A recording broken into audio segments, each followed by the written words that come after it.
Hi.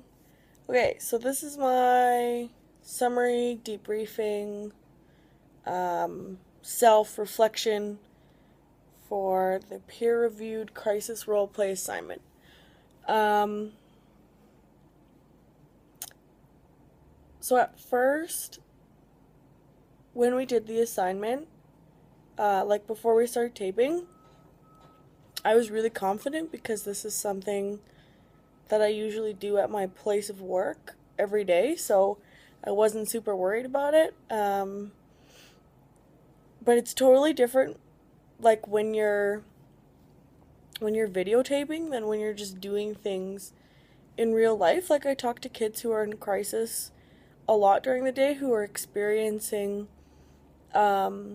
sort of similar situations to the role play that I did with my classmate. Um, but it's different when you know that you're being videotaped. And I remember doing these types of assignments when I was in my diploma program, and we had to record them. And I apparently forgot what that was like. So about halfway through, I had this point where I started worrying about how much time was going to be left, and I set the timer on Jessica's phone, so I was thinking, like maybe I didn't set it right because it wasn't on my phone, so what if I didn't and it's not going to beep and I'm not going to know when I have a minute left? And then I was wondering if we were loud enough because we rented a workroom in the U of C library, and there's workrooms on all 6 floors, and so the people above us were really loud and you could hear them. And so I was worried that that's would be all that you could hear in the background of the video and it'd be really distorted and we'd have to do it again. So I started like thinking about all of these things, and then I became super self-conscious, and then I just like had a blank moment and I was like, uh, uh, I don't know where to go from here. And if you watch the video, you can totally tell when it happens. Because I'm just like, and then I try and play it off like I'm utilizing silence on purpose, but I blanked.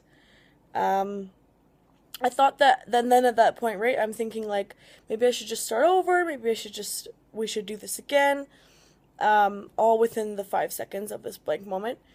And then I'm thinking, no, you know what? In real life, if this was really happening to me, I don't get to start over with a kid or a youth or a client. I don't get to press replay.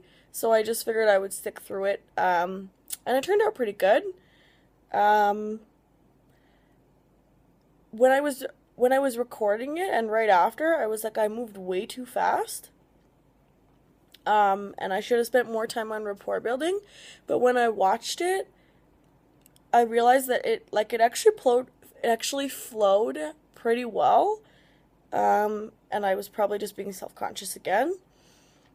Things that I thought I did really good were reflection. Like I did lots of MI stuff, so like rewording what she said in a reflection way. My nonverbals were really good. I had good eye contact. I was sitting in a body position that was facing her.